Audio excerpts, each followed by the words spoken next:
Something is happening in America.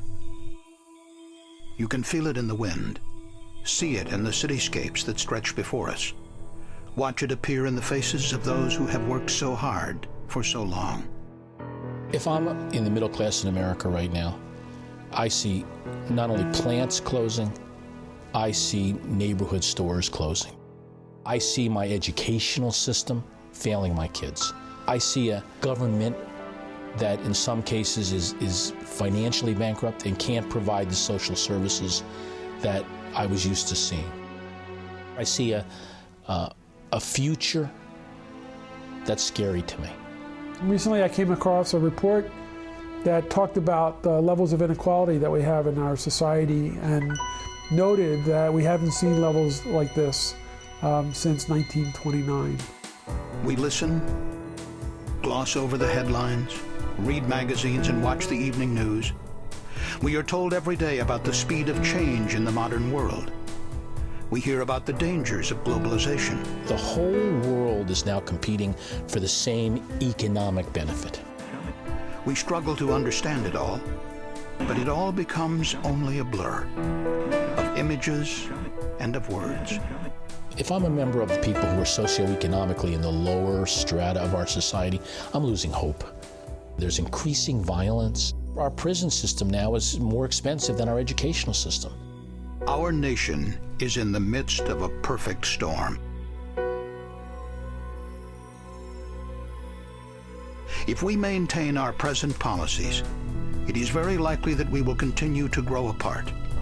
Our nation will experience greater inequity in wages and wealth, and our citizens will experience increasing social and political polarization. If you were looking back on this period of time, you would ask yourself, why didn't this country of great intent, a democracy, a country with great resources, why didn't they see this?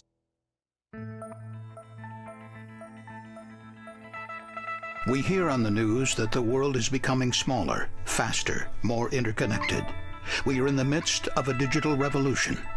The knowledge economy has replaced the information age, which it seems only yesterday had replaced the industrial age. One of the forces in our storm is the changes that we've seen in the economy. Those changes are being brought about by technological innovation, by globalization. Those changes are restructuring not just the economy, but the workforce. Geographic boundaries of longitude and latitude are yielding to relative location that exists in cyberspace. Populations intersect regardless of national boundaries. A graduate of a United States high school, when they get a job, they are not competing just with other workers in the region. They are in fact competing with workers in India, in China, in Japan, South America, Europe. We hear about jobs going to other countries, factories closing down. It's less expensive to make a DVD player in China and ship it to the United States than it is to build that technology here. The environment that we operate in is no longer localized, it's global. And it's highly technology-based or digital. So many of the skills that we used to teach people, the basic skills, are no longer those that are relevant to the new society. So we have to acknowledge that change, and we have to acknowledge that the educational system of the past is failing miserably. There's 100 million people who don't have the literacy and numeracy skills to exist in our current society, and that's going to grow by 30 million people in the next 10 years.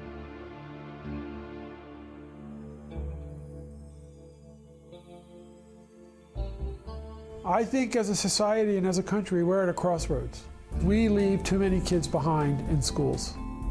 Today, approximately 30% of the students who start 9th grade fail to graduate on time.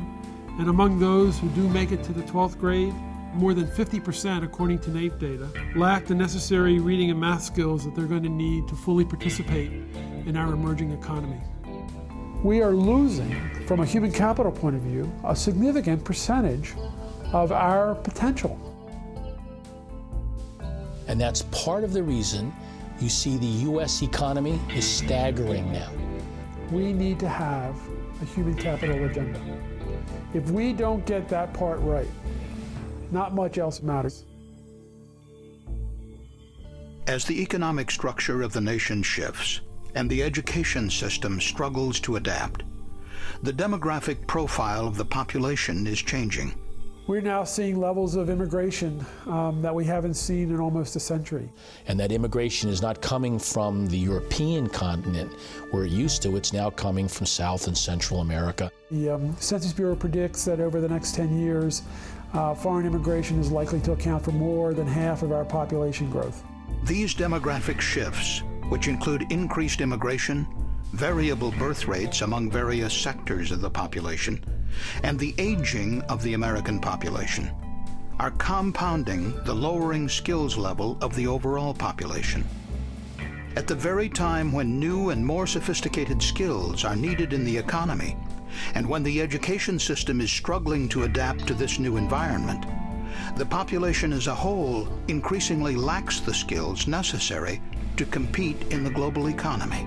So while the educational system is struggling to become more efficient, more effective, it's going to have to do so with a different mix of people, with a different mix of backgrounds, different mix of languages, a different mix of skill sets that these kids come to schools with.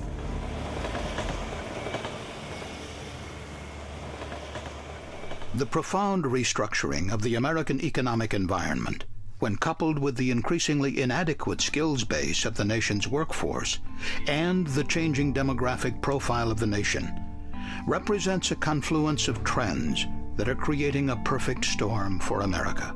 If the current forces stay in play, as we predict they will, in all likelihood, America will grow farther apart, become more divided socially, economically, politically.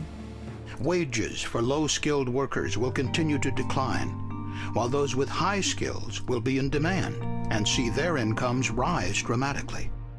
The middle class in America will steadily continue to shrink, and the population will increasingly grow apart into the haves and have-nots. I think you're going to have such an extensive underclass that we are going to have increasing crime rates, increasing mental illness, increasing polarity. The most dire aspect of this perfect storm is its invisibility.